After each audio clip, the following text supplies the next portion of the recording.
Кеш жарық құрметті көрермендер, сіздермен кезекті подкаст сыныптан тыс. Бүгін бізде қонақта уже бағанада өтпей қалады. Бүгін бізде қонақта Димаш, Армен, Ернұр, Ахмет. Қош келдіңдер жігіттер. Қош көрдік. Бүгін жалпы еркін тақырып таңдады да, бірақ мен осы соңғы 10 жылда Қазақстанда болған тақырыптарды обсуждать ететін деп тұрды. Онлайнда жалпы қазірге ұқсас па сабақ беру, өту? Онлайнмен? Иә. Вообще жоқ. Таңертең оятады да балалар білім ойындыққа кіріңдер дейді, плюс қалдырып кетіңдер дейді. Иә. Сосын зуммен сөйлесесің, ол жерде өшіріп тастайсың да видеоны, ұйықтай бересің. Сабақ іше бересің. Иә. Жоқ, мен андай болмаған, мен сабақ. Мұғалімдер кәдімгі сабақ өтіп пе еді? Жоқ, өтеді, бірақ типа ол жерде прям дисциплина жоқ та, балалар білгенін істей береді видеоны. Аты шығып жатыр, онлайн оқулар, жалпы онлайн курстар, кейбіреулер даже онлайн университетте білім алады деген сияқты. Сондай жалпы ол білім бола ма ертең? Иә, ол баланың ынтасына байланысты. Иә, Бала оқығысы келсе, ол любой затты оқиды, любой неде. Любой жағдайда, любой погодада, любой неде оқиды. Если оның только ынтасы болса болды. Ол қай жерде береді, қай жақта оқиды, любой бәрібір. Только оқушының өзінің ниетіне байланысты. Оқығысы келе ме оқиды, оқығысы келмей ме оқиды. Ол оқығысы келмесе сылтау просто онлайн дейтін ше. Енді мен өз басым ойлаймын да, тәртіп болып қадағалап отырмаса ешкім оқымайды деп ше. Меніңше нормально болады. Өйткені коронавирус басында ешкім білмеді да, зуммен қалай қолданатынын. Қазір мұғалімдер прям біледі ғой, қалай қолданатынын. Сол үшін мен ойымша нормально болады. Дұрыс, бірақ бала өте андай түсінбеуі мүмкін. Барлық адам бірдей емес қой. Әрбір адам әртүрлі. Біреуіне андай шын өмірде тұрып сөйлескен ыңғайлы, біреуіне жай зум арқылы ыңғайлы. Жалпы әртүрлі деп ойлаймын, бірақ менің ойымша шын өмірде яғни оқу жақсырақ деп ойлаймын. жалпы маска көмектесе ме ол? Жоқ, сылтау ғой. Маска ол искусственный не ғой, адамның өзін алдау. Егер андай кәдімгідей профессиональный маскалар болады ғой, андай Противогаз. солар көмектесетін шығар, бірақ жай маска Тканевая маска өтеді ғой. Өтеді ғой. Это смертельный тұрады да, прям бүкіл әлем жаулап не таралып жатқан. Бір тряпочный маскадан өтпейді деген ойғанымыз. Просто карантин басталардан бұрын бір 20-30, мен ол кезде неде Казгуда мұғалім болып жұмыс істеп жүргенмін.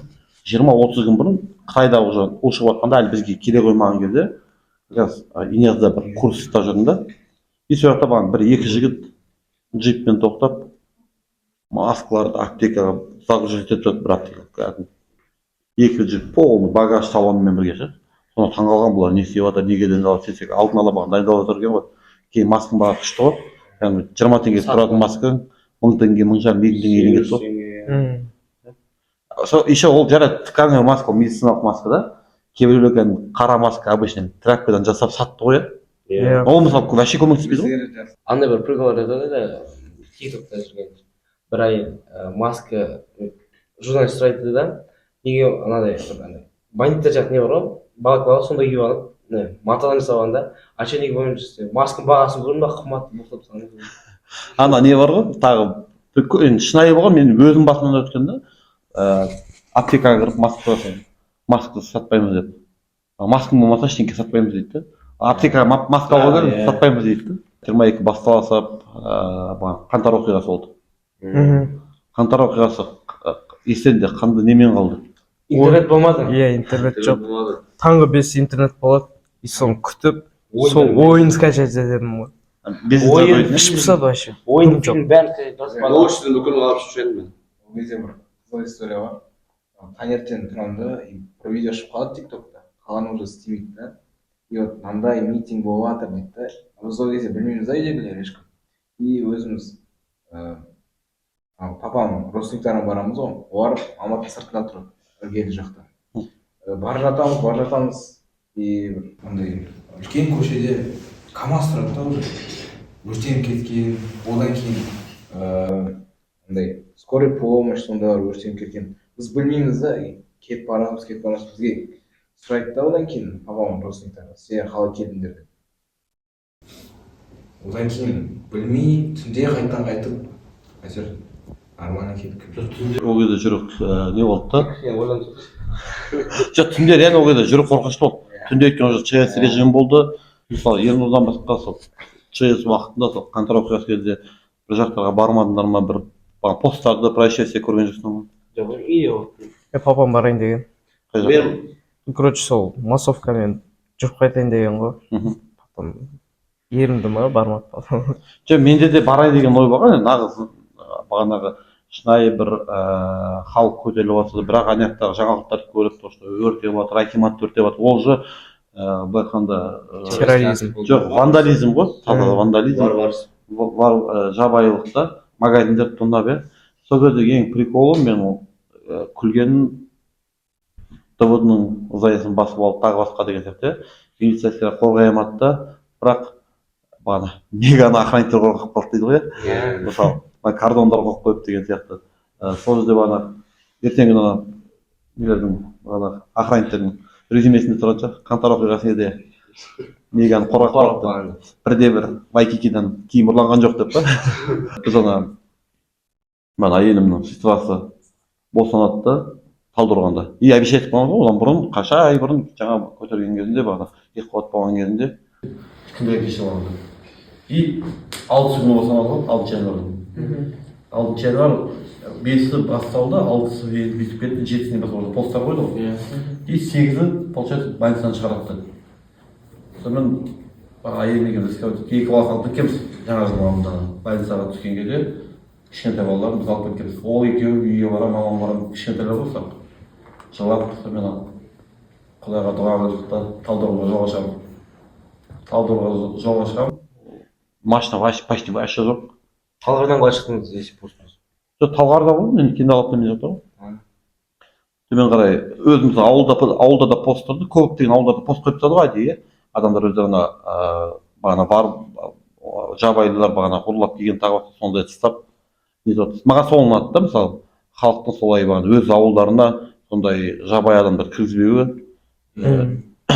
контроль жасап отыр сөйтіп қапшағайға келемін қапшағайға келсе бір жігіт тұр қол көтеріп қарасам мұздақ қалған дір таңғы сағат 8 ба сондай сонымен тоқтаймын әйелім алдыға отырғызам үсті басы қанған беті басы қап қарасан сөйтсем сол қатысқан қаңтар оқиғасына қатысқан төбелескен бір нәрсе мен жота әңгімелесін етіп алса перегар ұрады ішкен именно қаңтар оқиғасында мен ойлаймын ол шынымен әдейі ұйымдастырған нәрсе да өйткені бағанағы адамдарға әдейі ішімдік беріп тағы басқа беріп сол массовканың ішіне кіріп адамдар анау сол террористтер автомат салып жүрді ғой сондай болды да и бағанағы Сарыөзектен асам да талдықорғанға жете бергенде бауырымды мен қазір талдықорғанда пост тұр деп естідім да кіре бердім сонымен бауырым ренжімеді талдықорғанға жетіп қала салды мен ары қарай бала шағамен жүрмін рисковать еткім келмейді деп сонымен келеміз кәдімгі военныйлар танк тұр автоматпен немен машинаны 3 монет етіп тексеріп сол кіргізбейтін дедім мен еще бұрын акиматта жүрдім сол корочкамен кіріп кеттік әйтпесе не істеп мен айттым осы жақта жұмыс істеймін дедім сөйтіп қана кіріп кеттім әйтпесе қалаға да кіргізбейтін едім содан как раз сол күні маған шығарып аламыз өйтеміз қайнатамның үйіне шығарамыз күндіз тойлап бәрі бағанағы баланы нетіп туысқандар келіп құттықтап сөйтіп жатады кешкі сағат 11-ден басталады ғой чс уақыты 11-ден бастап далаға шығуға болмайды далаға шыққандарға айтты ғой приказ болды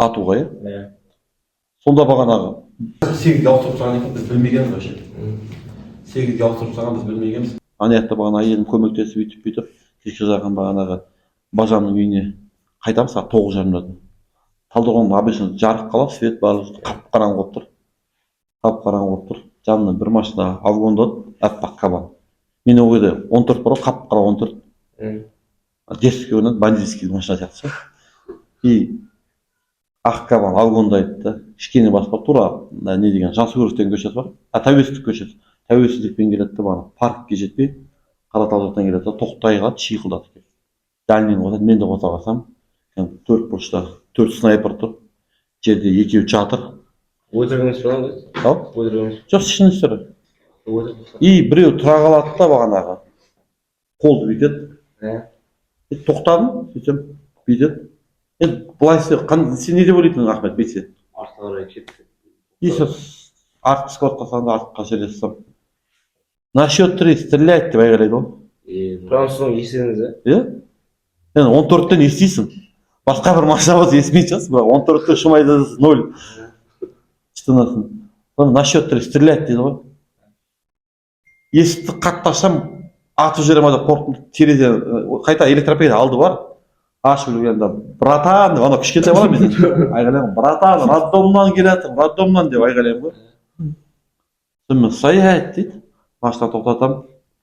Жаныма машинаға төртеуі жүгіріп келді, төрт есікке. И анау тұрады да ортада тұр өзі жалғыз. Передний ряд, медленно выходим, поднимая руки дейді. Бажам айттым, ақырын түссе рейске қимылдама деп екен, ақырын түсті кәдімгі. Ананы ленивец бар ғой, не деген? Зверополистағы. Сол сияқты қимылдаттық қой. Ақырын есікті ашып шықтық. Қолды көтеріп, соны документ деді. Не сумка бүйтіп алдым, ақырын алдым да. Медленно открывайте замок шығып. Замокты аштым, паркмен аштым, документті көрсеттім. Қарады да аналарға бүйтті. Екеуі есікті ашты, екеуі автоматпен. Артта бағана мен әйелім, бажамның әйелі, 3 кішкентай бала. Балалар жылған жоқ. Жоқ. Содан братан маған қарайды, ана бала сөйлеген бала, братан не үшін бастым дейді. Артқа кеттім. Енді өзің бүйттің ғой сен. Мен сасқалақтап қалдым дейді. Сөйтсем 18 жастағы бала, жаңадан армияға барған бала. Сөйтіп армиядағы служить еткен балалар қоққан ғой. 1-2 секунд атып жіберетінсіз ғой дейді. Бізге сондай приказ болды дейді. Жас ұрпақ болған соң мемлекетті айтамын ғой, әрқашан айтамын ғой, мемлекет өздерінің қолдарында. Ни в коем случае төңкеріспен, тағы басқамен ештеңе шеше алмайсың да. Ол бұрын шешілген шығар, жаба 17 ғасырда, 18 ғасырда, хандардың дәуірінде тағы басқа, иә. Бірақ қазір зайырлы мемлекет болғаннан кейін еститін құлақ бар да. Бұрын мысалы телефон ештеңе жоқ, инстаграм жоқ, тағы басқа жоқ, сен ештеңені айғайлап айта алмайсың. Ал қазір бір күшті қылып пост жасаң болды, оны адамдар лайк басса, комментарий жасса, репост жасса, ол таралады да, ақыры баратын жеріне барады ше. Енді қазір тарих оқып жатсыңдар, жалпы интернетте көре аласыңдар. Тәуелсіз Қазақстан болған дұрыс па? Или сол үлкен бір одақ болған дұрыс па? Егер үлкен одақ болса, қазір экономикамыз дамыған болушы еді. Бәлкім Америка сияқты болушы еді. Тағы өміріміз тағы да жақсылар болушы еді. Ол нақты зат емес, өйткені ксро-ның соңғы кезеңдерінде қазақтың қорлады ғой, қазақ елін. Соңғы емес, басынан бастап қой. Иә, басынан бастап. Қаншама ел, ауылдарды не істеді, қалаларды тонады, үлкен қорлық көрсетті. Ашаршылық болды, репрессия болды. Соның барлығы менің ойымша Ресейдің қазақтарды жойғысы келді деп ойлаймын. Бірақ егер ең басынан жақсы отношения болса, екі халық. Менің ойымша қазір ксро нормально болушы еді. Экономикамыз дамыған болушы еді. Бұрынғыдай үлкен державалар қатарында. Иә, державалар қатарында болушы еді. Ешқандай сөз де болушы еді. Мысалы бағанағы осы мәселеге келе отырып, Симпсонның бір сериясын көріп қалдым да. Соған жалпы Симпсонның болжамдары тағы басқа сол расымен сондай ма? Или енді ютубтан, инстаграмнан шыққан моменттер типа сол совпадать етіп жатқан сондай бар. Симпсон, мне кажется, өтірік ол. Көп айтады да, ол на самом деле ешқандай не демейді, просто монтажбен бұрынғы серияларын өтіріктен осындай болған деген. Сол бір жерден тиктоктан ба, бір жерден көрдім, Симпсондар, короче, оның негізгі андай өзінің официальный сериалын ондай зат жоқ та, сол оқиға болады ғой, мысалы Трамп президент болғанда бір плакат түседі дейтін болып еді ғой, соны есі көргенде ол серияда ондай болмайды да, кейін ол сол Трамп не қылғаннан кейін, сол түскеннен кейін просто монтажбен ауыстыра салады да, и потом Симпсон может болашақта угадывать етті да. Бірақ мен бір сериясын көргенде 2028 жыл дейді да, үлкен бағанағы президент, мемлекеттің президенттері жиналыста отырды. И Путин отыр, Путин алдында Россия деп жазылып тұрды. И ана шығып сөйлеп тұрған спикер дейді ғой, шығып тұрған спикер Путин қарады, типа, басын істемей ма, табличканы ауыстырсайшы дейді да. Табличкасын бүйтіп ауыстырды. Путин да дейді да, табличкасын ауыстырды, СССР деп тұрады. Типа 28-де қайтадан СССР құрылады деген Симпсонда бір болжам бар да сондай. Олар өтірік. Қандай болмайды. Болмайды деп ойлаймын. Обычный не мультфильмнан бүкіл не угадывать ету невозможно. Біздің подкастымыз бүгін жалпы үшеуміздің ғана даусымыз естілетін сияқты да. ар жақтан микрофон өшіп қалды. Димаш, представим, президент болдың. Бірінші қандай реформа қабылдайтын, өзгерістер мемлекетте? Облыстарды көбейтуші еді. Интернеттен қарап көріңізші, Швейцарияда өздерінің министерствосы бар әр қалада. Өзінің бағанағы өз қаланың гимні бар, елтаңбасы бар. Швейцария өте қызықты. Олар еще андай, короче, мынандай кішігірім қалалар қатты үлкен емес қой. Қалаларда адамдар властьтың ауысқанын қаласа, площадьқа келеді да, стол қойып отырады екен. Столға қойып отырады. И жандарына адамдар келіп жиналып, ол үйлердің орнын көтеріп отырады. Сөйтіп көп адам жиналса, сол жерде болды. Власть алып тастайды екен, басқадан сайлайды екен. Просто облыстарды дамыту үшін сөйтіп конкуренция способны қылып қойған ғой, әр облыс өз-өзін дамытады. Ахмет, мысалы, сен президент болсаң, не өзгертеді? Бірінші жол. Ең бірінші Ресеймен немесе басқа жермен контракт бұзушы едім. Неге? Мұнай туралы. Мұнай туралы. Себебі мен қаншалықты білген жағдай, ол біз оларға береміз, және контракт жазылған, что олар бізге тек қана егер 100% не алса, доход алса, одан кейін бізге ғана 50% береді. Мен ойымша ол дұрыс емес. Екінші очередь туристік жерлерді дамытушы едім. Сен? Мен инфрақұрылымды Алматы, Астана, Шымкент қалаларында метроны полный қаламен істеп, адамдарға ыңғайлы болу үшін. Өйткені Алматыда өте көп адам болғандықтан пробка болады, үлгермейсің. Парижде бір сайланған адам келесінде уже халығын сайламайды. Бірақ ана әйел адамды екінші сайлап жатыр. Ол, получается, велодорожкалар көбейтті кездерде. Алматыда Бауыржан Байбек болды ғой, сол сияқты. Велодорожкалар салып бастады. И ең бірінші қаланың ортасы бар ғой, Париж, орталығын почти там 2 километр квадрат жерді. Туда 2 километр, былай 2 километр солай. Машина кіруге вообще тыйым салып тастады. Машина кіре алмайды центрға. Только пешеходный дорога, тағы басқа деген сияқты. Сондай Алматыда жасай аламыз ғой. Не. Меніңше болады. Марлен, сен президент болсаң, бірінші очередь не өзгертесің? Мен президент болсам,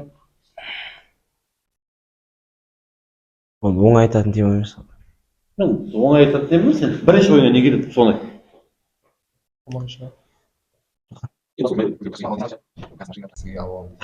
тұршы, не дедің? Не ойын? A few minutes later. Не, кесе алсаң қазір ше. Жаңа ғана айтып ойланып тұрдым да, мына сөйлеген нәрсе ойым бұзылып кетті. Четко бірдеңе тауып алғанмын. Неге оқып келгендер, именно оқып келген шетелде мықты білім алған азаматтар Қазақстанға неге келіп жұмыс істемейді? Неге сол шетелде қалып қалады? Мүмкіндігі аз деп ойлаймын. Қазақстанда? Иә, мүмкіндігі аз. Мен Оны қолдайтын адамдар табыла бермейді деп ойлаймын.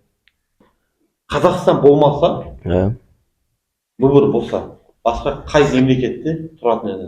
Турция. Турция неге? Франция. Бірінші, Турция неге? Турция себебі мен былайша айтқанда түрікпін ғой өзім, сол үшін Турцияға тұрсам. Және ол маған жақынырақ еді да. Сол үшін. Тек сол үшін ғана? Ең бірінші Қазақстан мен үшін, Қазақстаннан кейін всегда Турция. Неге Турция? Сол үшін ғана ма? Просто түрік болған. Жай, егер Турцияны санамасақ, Жоқ, санала берсін просто.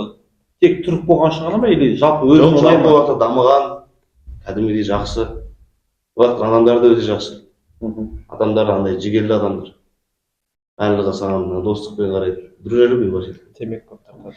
Бірақ темекі көп тартады. Бірақ еще қазір экономика кішкене құлдырап барады ғой, инфляция болып, лира төмен түсіп кетті деген сияқты. Оның барлығы уақытша деп ойлаймын.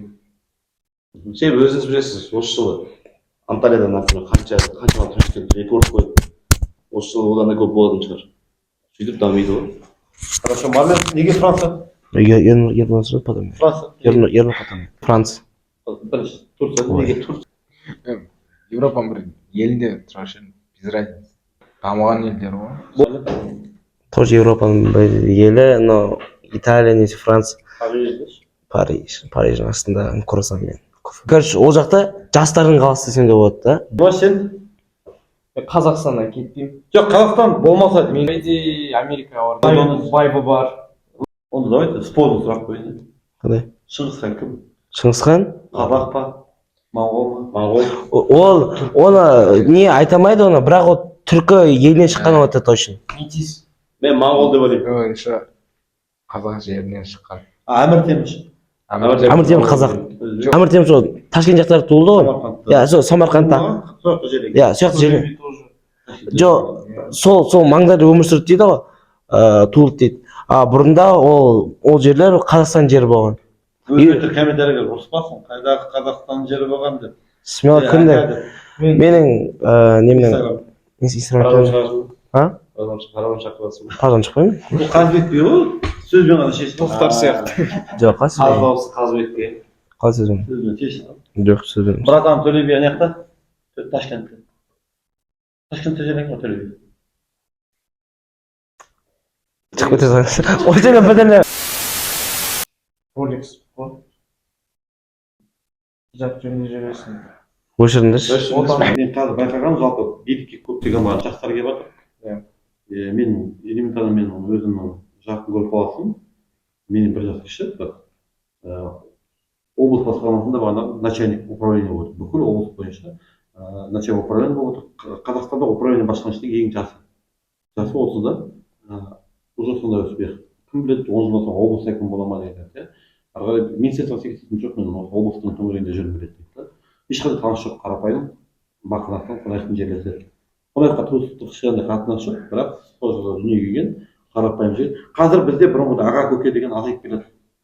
Бұл жаңа қазақстан шынымен, иә, шалғайдағы ауылдарға барсаңдар, көп әкімдер жас балалар.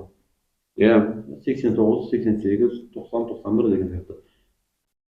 Сол себепті лучше крышаны демей, лучше дәулеттен сияқты крышаны халқын болса, халықтың арасында бағанағы дәулетті білесің, дәулеттен қазір депутат блогер болып жүріп, депутат болды, өйткені халық қолдады.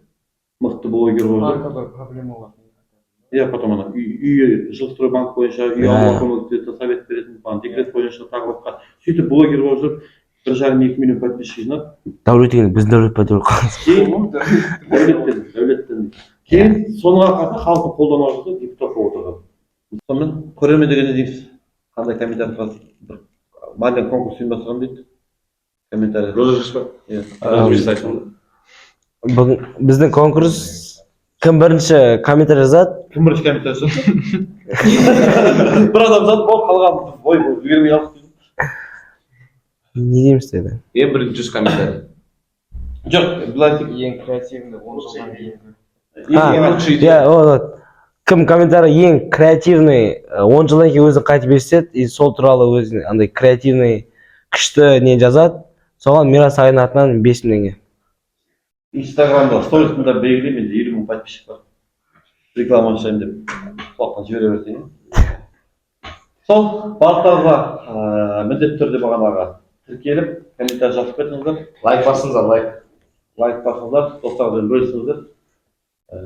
Барлықтарыңыз астына Арсен Ерсін деп белгілеп кетейікші. Жолға сәлем болсын. Вискар барса шәкәт алу. Салондар. Сау болыңдар. Қаратаулықтан келеді, тоқтайға, шиқыл. Келесінде осы қалған қайламайды. Бірақ ана әйелердің екінші сайлап жатыр. Ол 6 мың келеді. Наны қоқымса